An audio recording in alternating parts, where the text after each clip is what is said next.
नमस्कार साथियों, स्वागत है फिर से एक नई वीडियो में। आज की इस वीडियो आपके लिए बहुत ही ज़्यादा महत्वपूर्ण वीडियो होने वाले हैं। अगर आप जीएनएम फर्स्ट ईयर के स्टूडेंट हैं तो आपके ये वीडियो बहुत ही ज़्यादा महत्वपूर्ण वीडियो होने वाला है, क्योंकि मैं इस वीडियो में आपको जीएनएम फर्स्ट ईयर के fundamental of nursing first acid का पूरा बुक ख़त्म कर देने वाला हूँ। मतलब एक वीडियो में मैं आपको पूरा किताब के पूरा क्वेश्चन आंसर कराने वाला हूँ। ठीक है, वीडियो थोड़ा लंबा होने वाला है तो वीडियो को शुरू से लास्ट तक देखिएगा। अगर आप जीएनएम फर्स्ट ईयर के तैयारी कर रहे हैं, आपका एग्ज़ाम नज़दीक आ चुका है। ठीक है, इस वीडियो में मैं आपको long question answer, short question answer सब एक लाइन बाय लाइन आसान भाषा में बताने वाला हूँ। ठीक है, तो चलिए वीडियो को शुरू करते हैं बिना टाइम वेस्ट किए। तो चैनल पर पहली बार आए हैं तो चैनल को सब्सक्राइब कर लीजिएगा। आप वीडियो को एक पसंद आएगा तो एक लाइक ज़रूर कर दीजिएगा। ठीक है, ये वीडियो आपको यूट्यूब पे कभी नहीं मिलेगा। ठीक है, इस तरह की वीडियो। पहले नर्सिंग का परिचय देख लेते हैं। ठीक है, फंडामेंटल ऑफ नर्सिंग इंट्रोडक्शन देख लेते हैं। ठीक है, इंट्रोडक्शन आते हैं शुरू से, हम बिल्कुल जीरो लेवल से पढ़ने वाले हैं, शुरू से पढ़ने वाले हैं। नर्सिंग का मतलब क्या होता है, ठीक है, इंट्रोडक्शन से शुरू करते हैं एकदम जीरो लेवल से। नर्सिंग का मतलब होता है बीमार या ज़रूरतमंद व्यक्ति की देखभाल करना ताकि वह जल्दी ठीक हो जाए। ठीक है, ये आपको परिभाषा पूछ सकता है इस तरह से। ठीक है, उसके बाद आ जाता है नर्सिंग की परिभाषा। नर्सिंग वह कला और विज्ञान है जिसमें एक व्यक्ति की शारीरिक, मानसिक, सामाजिक और आध्यात्मिक ज़रूरतों की देखभाल की जाती है। यह देखभाल एक नर्स द्वारा की जाती है। ठीक है, आगे देखिए, दूसरा 2 नंबर पर क्वेश्चन आ जाता है नर्सिंग का उद्देश्य लिखिए। तो नर्सिंग का उद्देश्य अनेक है, निम्न है। बीमारी व्यक्ति की देखभाल करना, कोई भी अगर व्यक्ति बीमार है तो उसको देखभाल करना। दर्द और तकलीफ को कम करना, मरीज को मानसिक रूप से सहारा देना, साफ सफाई का ध्यान रखना, डॉक्टर के निर्देशों का पालन करना, स्वास्थ्य के प्रति जागरूकता फैलाना। ठीक है, ये आपको क्वेश्चन आंसर कराते जाता हूँ। ठीक है, तो कॉपी कलम लेके नोट करते जाइएगा। ठीक है, ये सब आपके लिए बहुत ही महत्वपूर्ण क्वेश्चन है। पूरा बुक को एक वीडियो में आपको कवर कराने वाला हूँ। ठीक है, तो वीडियो को ध्यान से देखिएगा। नर्स की भूमिका लिखिए। ठीक है, तो नर्स की भूमिका अनेक होते हैं।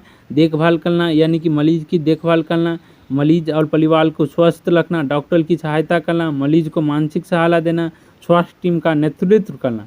हमारा 4 नंबर आ जाता है नर्सिंग के प्रकार। तो नर्सिंग के टाइप्स ऑफ नर्सिंग के प्रकार। Types of nursing, general nursing हो जाता है जिसको सामान्य रोगी की देखभाल करते हैं। मेडफेफली हो जाता है गर्भवती महिलाओं और पुरुषों की देखभाल। ठीक है, कम्युनिटी हेल्थ नर्सिंग, गांव और समाज में सेवा देना। ठीक है, उसके बाद मानसिक रोगी की देखभाल, उसके बाद बच्चों की देखभाल। ठीक है, ये अलग अलग प्रकार हैं। ठीक है, अगला 5 नंबर आ जाता है हमारा एक अच्छी नर्स के गुण। तो अच्छे एक नर्स के गुण क्या है? सहानुभूति। ये आपको क्वेश्चन में एग्जाम में पूछ सकता है, अच्छे नर्स की गुण बताइए।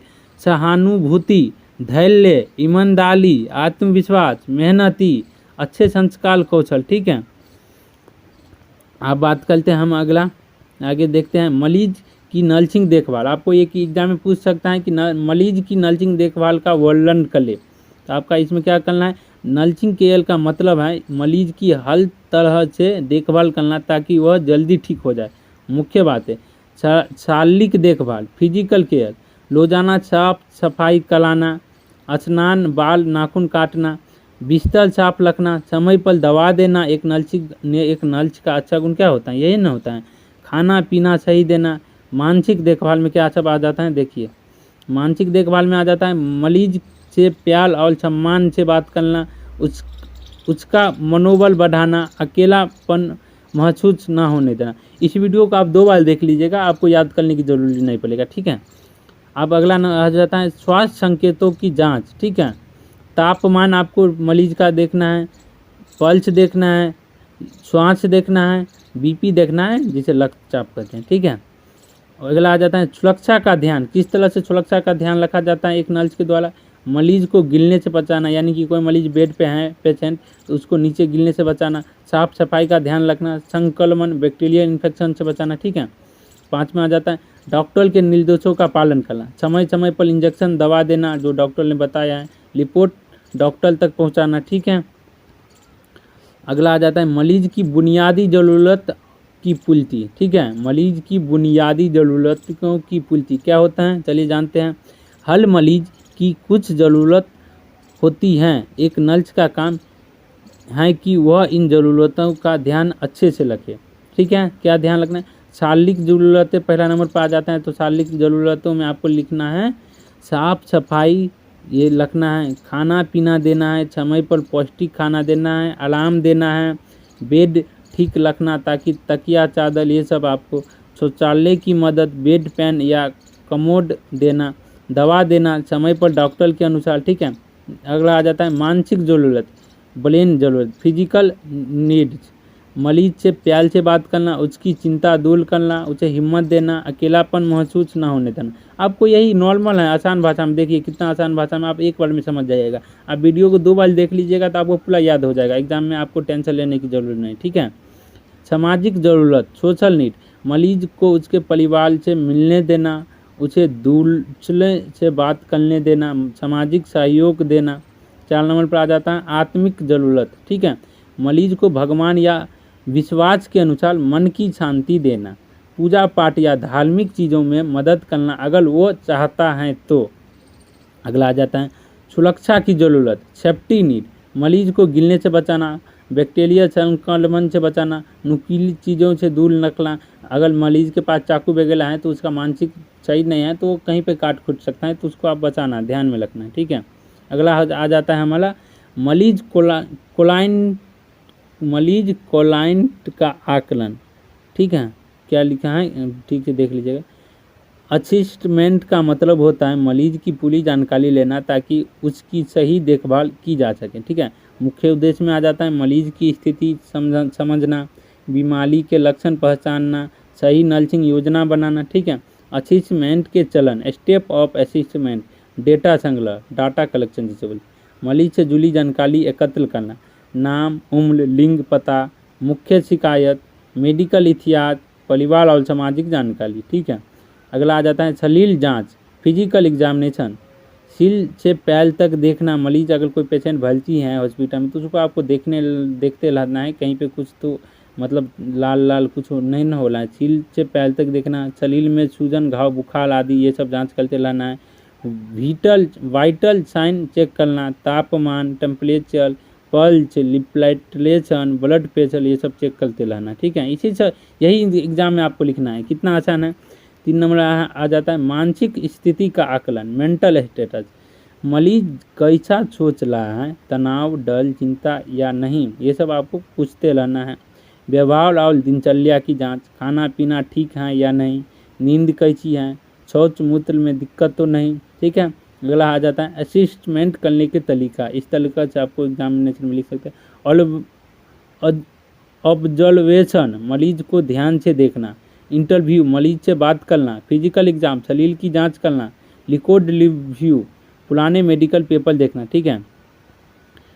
देखिए संक्रमण नियंत्रण, इन्फेक्शन को कंट्रोल कैसे किया जाता है, आपको एग्जाम में पूछ सकता है इन्फेक्शन को कंट्रोल कैसे किया जाता है समझाइए। तो आपको क्या लिखना है, इन्फेक्शन कंट्रोल का मतलब होता है रोग फैलने वाले कीटाणु ग्राम्स को रोकना और मरीज व स्टाफ को सुरक्षित रखना। संक्रमण क्या है पूछ सकता है एग्जाम में, जब कोई बैक्टीरिया, वायरस, फंगस या पैरासाइट शरीर में जाकर बीमारी फैलाते हैं तो उसे संक्रमण कहते हैं। इन्फेक्शन कंट्रोल करने के मुख्य तरीके, हैंड हाइजीन। ठीक है। साबुन से कम 20 सेकंड तक हाथ धोना या अल्कोहल बेस्ड सैनिटाइजर का उपयोग करना, मरीज को छूने से पहले और बाद में जरूर हाथ धोना। ठीक है। अब अगला आ जाता है पीपीई का उपयोग, आपको एग्जाम में पूछ सकता है पीपीई का उपयोग क्या होता है। ग्लव्स होता है जो सर्जिकल आइटम होता है। ठीक है। Gloves, mask, gown, cap, shop, cover पहनना, इससे कीटाणु नल्स और मरीज तक नहीं पहुंचता। अगला आ जाता है सैनिटेशन और सफाई। देखिए अब मैं आपको स्पीड में इसलिए पढ़ा रहा हूँ ताकि आपको एग्जाम है तो मैं आपको एक सब्जेक्ट का मतलब एक विषय का मतलब एक वीडियो में देने वाला हूँ, एक बुक का एक वीडियो में। आपको 7 दिन में 7 को लेक्चर मिलेगा, पूरा जीएनएम खत्म हो जाएगा। ठीक है। देखिए सैनिटेशन और साफ सफाई, मरीज का कमरा और सामान रोजाना साफ करना, बिस्तर, थर्मामीटर, डस्ट, बाथरूम आदि को कीटाणुनाशक से धोना। अगला आ जाता है डिसइंफेक्शन और सैनिटाइजेशन। डिसइंफेक्शन, उपकरण को उबाल कर या मशीन से कीटाणु धोना, यानी गर्म पानी से धोआ जाता है, इसे बोलते हैं, या सैनिटाइजर से। इंजेक्शन, कैथेटर जैसे चीज़ों को हमेशा सैनिटाइज होनी चाहिए। अगर आप किसी को नहीं आपको पता होगा, आप हॉस्पिटल में काम करिएगा तो पता चल गया। पेशाब वाले पाइप होता है, मैं आपको आसान भाषा में बता देता हूँ। पेशाब वाले किसी को पाइप लगाता है तो उसे सैनिटाइजर से पहले हाथ धोया जाता है, ग्लव्स पहना जाता है, उसके बाद पेशेंट को लगाया जाता है। उसके बाद आ जाता है वेस्ट डिस्पोजल, बायोमेडिकल वेस्ट, उपयोग की गई चीज़ों जैसे सुई, ड्रेसिंग मटेरियल को रंगीन डस्टबिन में फेंकना। इसमें आपको पूछ सकता है वेस्ट डिस्पोजल मतलब उपयोग, आप जो कचरा होता है उसको कहाँ फेंकते हैं, डस्टबिन में फेंकते हैं ना, तो मतलब जो नुकीली सुई इंजेक्शन रहता है, ब्लड जिसमें लगा लेता है, उसको लेड डिब्बा में फेंकना है, मतलब लाल वाले डिब्बा में होता है उसमें फेंकना है, ठीक है। पीला और नीला, लाल, काला, इसमें अलग अलग सबका उपयोग होता है, ठीक है। आइसोलेशन, संक्रमण इन्फेक्शन मरीज को अलग कमरे में रखना, यानी कोई पेशेंट को संक्रमण है जैसे एड्स हो गया, HIV हो गया, तो उस पेशेंट को अलग रखा जाता है, एक कमरा में, दूसरा कमरा में रखा जाता है, ताकि दूसरे पेशेंट को ना हो जाए वो बीमारी, ताकि संक्रमण दूसरे में ना फैले, ठीक है। टीकाकरण, वैक्सीनेशन, हेल्थ वर्कर और मरीज को जरूर वैक्सीन देना, जैसे हेपाटाइटिस B, FLU, जैसे अगर आप हॉस्पिटल में काम करते हैं तो आपको हेपाटाइटिस का इंजेक्शन जरूर ले लेना चाहिए, ताकि कोई पेशेंट हेपाटाइटिस पॉजिटिव आता है तो आपको ना फैले, जैसे HIV हो गया, HBsC हो गया, ये सब हो जाता है, ठीक है। हॉस्पिटल में अगर काम करते हैं तो ध्यान रखना पड़ता है। अगला आ जाता है उपचारात्मक नर्सिंग देखभाल, ठीक है।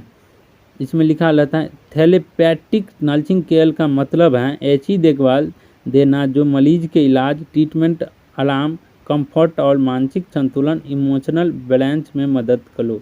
ये सब आपको थोड़ा बहुत पढ़ लेना है, नहीं तो 1 से 2 बार वीडियो देख लेना है। मुख्य उद्देश्य, मरीज की शारीरिक, मानसिक और भावनात्मक ज़रूरत को पूरा करना, इलाज को ज़्यादा प्रभावी और जल्दी करने में मदद करना, मरीज को सहारा और आत्मविश्वास देना, ठीक है। आप एक नंबर बोल नहीं हुई, आप वीडियो देखिए, आपको पढ़ाई करना है, ठीक है। वीडियो थोड़ा लंबा होने वाला है, ठीक है। अगला आ जाता है शारीरिक उपचार, फिजिकल थेरेपैटिक केयर, क्योंकि अगला देखिए फिजिकल थेरेपैटिक केयर, दवा और इंजेक्शन देना, ड्रेसिंग करना, बेड सोल से बचाव, फिजियोथेरेपी में मदद करना, आरामदायक स्थिति में लेटाना, ठीक है। अगला आ जाता है हमारा भावनात्मक देखभाल, इमोशनल सपोर्ट, मरीज से प्यार और सहानुभूति से बात करना, डर, चिंता या अकेलापन दूर करना, आशा और विश्वास देना। इसी तरह आपको पॉइंट बाय पॉइंट एग्जाम में लिखना है, इसी तरह से लिखना है, ठीक है। अगला आ जाता है संचार आधारित देखभाल, मरीज को अच्छे से सुनना, जो मरीज बोल रहा है, पेशेंट बोल रहा है, उसको अच्छे से पहले आप सुनिएगा, उसको समझाने की वह जल्दी ठीक हो जाए। आप मरीज से बोलिएगा कि आप जल्दी ठीक हो जाइएगा, आप चिंता मत कीजिए, ठीक है। उसके सवालों के सही जवाब देना। अगला आ जाता है 4 नंबर सामाजिक और आत्मिक सहायता, ठीक है। मरीज को परिवार और समाज से जोड़े रखना, धार्मिक विश्वास में सहयोग देना, मन की शांति में मदद करना, ठीक है। आप 1-2 बार इसको पढ़ लीजिएगा, याद हो जाएगा। नर्स की भूमिका, ये आपको एग्जाम में काफ़ी बार आता है, नर्स की भूमिका, मरीज की स्थिति को समझना, सही समय पर इलाज और सलाह देना, प्यार, धैर्य और समझदारी से पेश आना, डॉक्टर और मरीज के बीच सेतु बनाना, ठीक है। अगला आ जाता है हमारा, देख सकते हैं introduction of clinical physiology, clinical psychology का परिचय। अगला हमारा टॉपिक आ जाता है क्लिनिकल फिजियोलॉजी, मतलब होता है मनोवैज्ञानिक बीमारियों, मेंटल डिसऑर्डर की पहचान, डायग्नोस्टिक, इलाज, ट्रीटमेंट और रोकथाम करना, ठीक है। मुख्य बातें, यह मन के लोग जैसे डिप्रेशन, एंजाइटी या सिजोफ्रेनिया आदि को समझता है, मरीज के व्यवहार, सोच और भावना का अध्ययन करता है, मरीज की काउंसलिंग, थेरेपी या दवाइयों के जरिए मदद करता है। इसमें क्लिनिकल फिजियोलॉजिस्ट काम करता है, न कि फिजियोथेरेपिस्ट जो दवा देते हैं, ठीक है। एडमिशन ऑफ मेडिकेशन, दवा देने या दवा प्रबंधन, ये आपको पूछ सकता है एग्जाम में, ठीक है। एडमिनिस्ट्रेशन ऑफ मेडिकेशन का मतलब होता है मरीज को सही समय पर, सही मात्रा में, सही तरीके से दवा देना। लाइट ऑफ मेडिकेशन, ठीक है, लाइट पेशेंट, सही पेशेंट को सही मरीज, लाइट ड्रग्स, सही दवा, लाइट डोज, सही मात्रा, लाइट लूट, सही तरीके, जैसे ओरल मुँह से देना है, IV देना है या IM देना है। लाइट टाइम, सही समय पर देना, लाइट डॉक्यूमेंटेशन, सही लिक्विड रखना, ठीक है। दवा देने के तरीके इसमें बताया गया, ओरल मतलब मुंह से गोली देना होता है, IM मतलब मांसपेशी कमर पे देना होता है, IV मतलब होता है नस में इंजेक्शन, SC मतलब होता है सबकुटेनियस, यानी कि चमड़ा में जो इंजेक्शन दिया जाता है इंसुलिन वगैरह उसको बोलता है। टॉपिकल मतलब चोचापल मलहम क्रीम लगाना, ठीक है। अगला आ जाता है हमारा, एक खत्म हो गया। अगला आ जाता है फर्स्ट एड आ जाता है। प्राथमिक उपचार क्या है, ये बहुत आसान होने वाला है, ठीक है। अभी अगला अभी तक आपने वीडियो को लाइक नहीं किया है तो वीडियो को लाइक कर लीजिए ताकि मैं अगला वीडियो आपके लिए ला सकूं, ठीक है। फर्स्ट एड शीट का उद्देश्य, ठीक है, सेव लाइफ जान बचाना, प्रिवेंट फूतेल इंजरी चोट या बीमारी को बढ़ने से रोकना, प्रमोट रिकवरी ठीक होने की प्रक्रिया को तेज करना, ठीक है। यही होता है फर्स्ट एड। फर्स्ट एआईडी देने के नियम, रूल्स ऑफ फर्स्ट एआईडी। घबराना नहीं, शांत रहना, मरीज को सुरक्षित जगह पर रखना, पहले खुद की सुरक्षा, ज़रूरत हो तो डॉक्टर को बुलाना या हॉस्पिटल ले जाना, जो जानकारी हो उतना ही उपचार करना, ठीक है। फर्स्ट एआईडी किट में क्या होता है, बांधने का कपड़ा, safety pin, antiseptic cream, tincture, cotton, gauze piece, कैंची, gloves, thermometer, pen, paper, pain killer, paracetamol आदि, ठीक है। प्राथमिक उपचार का मतलब क्या होता है, कहीं भी कोई पेशेंट अगर बाइक से एक्सीडेंट हो गया तो आप तुरंत उसे मलहम पट्टी कर देते हैं, वही होता है प्राथमिक उपचार। कुछ सामान्य फर्स्ट एड की स्थिति, कट लगाना, खून लोके छाप कले पट्टी बांध, इस तरह से दवाई दिया जाता है। अगर किसी को कट लग जाता है तो खून को पहले रोका जाता है, खून रोकने की दवाई दिया जाता है, उसके बाद छाप पट्टी कले, ठीक है। जलना, ठंडा पानी डाले, बर्फ़ ना लगाए, ठीक है।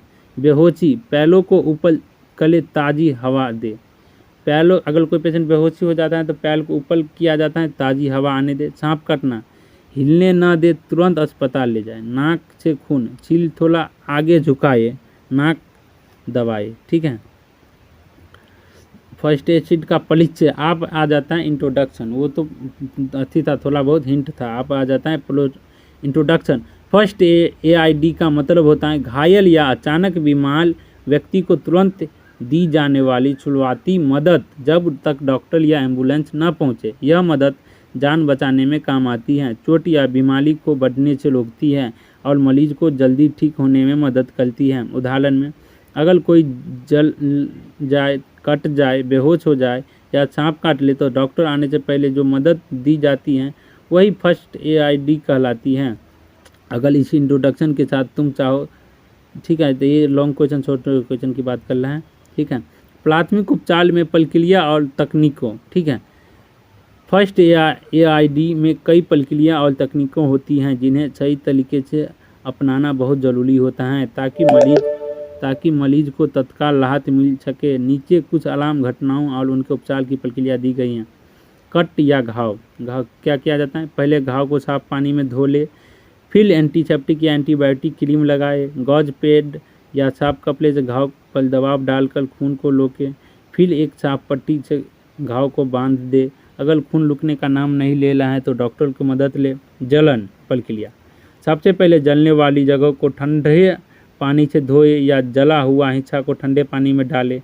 बर्फ का उपयोग ना करें क्योंकि इसमें जले हुए स्थान पर और नुकसान हो सकता है। जलन की गंभीरता के हिसाब से अगर बबल्स या फोफले आ गए हैं तो तुरंत अस्पताल ले जाए। हड्डी का फ्रैक्चर प्रक्रिया, हड्डी टूटने पर तुरंत उस अंग को आराम से स्थिर कर ले। टूटी हड्डी को हिलाने से बचे। यदि फ्रैक्चर खुला है, हड्डी बाहर निकल आई है तो उस पर साफ कपड़े या गज रखें और तुरंत डॉक्टर के पास भेजें। बर्फ का इस्तेमाल सूजन को कम करने के लिए किया जा सकता है। अगला है नाक से खून बहना प्रक्रिया, मरीज को सीधे बैठने के लिए कहे और छील को थोड़ा आगे झुकने के लिए कहे ताकि खून गले में न जाए। नाक के दोनों नथुनों को अपनी उंगली से हल्का दबाए। कुछ समय के बाद अगर खून बहना बंद नहीं हो तो डॉक्टर से संपर्क कर ले। शॉक प्रक्रिया, शॉक की स्थिति में व्यक्ति को तुरंत लेटने के लिए कहे, उसके पैर को ऊपर की ओर उठाए ताकि खून का प्रवाह दिल तक पहुँचे। उसे गर्म रखे ताकि उसकी सांसें नियंत्रित रहे। शॉक की गंभीरता के हिसाब से मरीज को तुरंत अस्पताल भेजें। अगला है सांस न आना, सीपीआर जिसे बोलते हैं। सीपीआर कार्डियोपल्मोनरी रिस्पिरेशन प्रक्रिया, यदि किसी व्यक्ति को सांस नहीं आ रही तो CPR करना शुरू करें, ठीक है। सबसे पहले मरीज को पीठ के बल लेटाए, फिर अपनी 2 हथेली छाती पर रखे, 30 बार दबाए, 2 बार मुंह द्वारा सांस देने की कोशिश करें। यह प्रक्रिया तब तक करें जब तक कि मेडिकल सहायता ना मिल रहे। छाप काटना, सबसे पहले मरीज को शांत रखें और हिलने डुलने से रोकें। काटे गए स्थान पर बर्फ ना लगाए, घाव को ऊंचा रखें और तुरंत अस्पताल ले जाएं। सांप के काटने के बाद सांप का रंग पहचानने की कोशिश करें ताकि डॉक्टर को सही इलाज मिल सके। दिल का दौरा प्रक्रिया, मरीज को आराम से बैठाए या लेटने के लिए कहे। अगर मरीज को सीने में दर्द हो रहा है तो उसे एस्पिरिन की गोली अगर उपलब्ध हो दे सकते हैं। उसे शांत रखें और डॉक्टर को बुलाएं। अगर किसी को दिल का दौरा, हार्ट अटैक जिसे बोलते हैं, वो हो जाए तो अगर आपके पास एस्पिरिन का गोली है तो उसे खिला दीजिए। 150 mg तक खिला दीजिएगा तो इससे क्या हो जाएगा, खून पतला हो जाता है तो हार्ट अटैक कम हो जाता है, ठीक है। अगला आ जाता है आपातकालीन स्थिति में प्राथमिक उपचार। वीडियो को पूरा देखिएगा। अगर वीडियो पसंद आता है तो लाइक नहीं किए हैं तो लाइक कर लीजिएगा, ठीक है। आपातकालीन स्थिति, इमरजेंसी वह स्थिति होती है जब किसी व्यक्ति की हालत अचानक गंभीर हो जाती है और उसे तुरंत मदद की ज़रूरत होती है। इस दौरान फर्स्ट एड देना जीवन रक्षक हो सकता है। आम आपातकालीन स्थिति और उनका प्राथमिक उपचार। सांस रुकना, ठीक है। प्रक्रिया, सबसे पहले मरीज को पीठ के बल लेटाए, उसकी सांस चेक कर ले। अगर सांस नहीं आ रही है तो 30 चेस्ट कंप्रेशन, छाती पर दोनों हाथ से दबाए, CPR दे, 2 बार मुंह से सांस दे। यह प्रक्रिया तब तक जारी रखे तब तक एम्बुलेंस ना आ जाए या मरीज की सांस वापस ना आ जाए, ठीक है। हार्ट अटैक प्रक्रिया, मरीज को आराम से बैठने के लिए कहे और सीने में दर्द या जलन की स्थिति में एस्पिरिन की गोली दे सकते हैं यदि वह एनर्जी से मुक्त हो। मरीज को घबराने ना दे, उसे शांत रखें। अगर सांस लेने में परेशानी हो तो ऑक्सीजन देने की कोशिश करें। तुरंत डॉक्टर या एम्बुलेंस को बुलाए। अगर मरीज बेहोश हो जाए तो CPR करें। गंभीर रक्तचाप प्रक्रिया, सबसे पहले रक्त स्रावों को रोकने के लिए चोट पर साफ कपड़ा या गौज रखें, ठीक है। गहरी चोट की स्थिति में दबाव डालें। अगर रक्त स्राव रोकने का नाम नहीं ले रहा है तो तुरंत खून का थक्का बनाने के लिए पट्टी बांधें। अगर गहरी चोट है तो अस्पताल ले जाने के लिए जल्दी से एम्बुलेंस का इंतजार करें।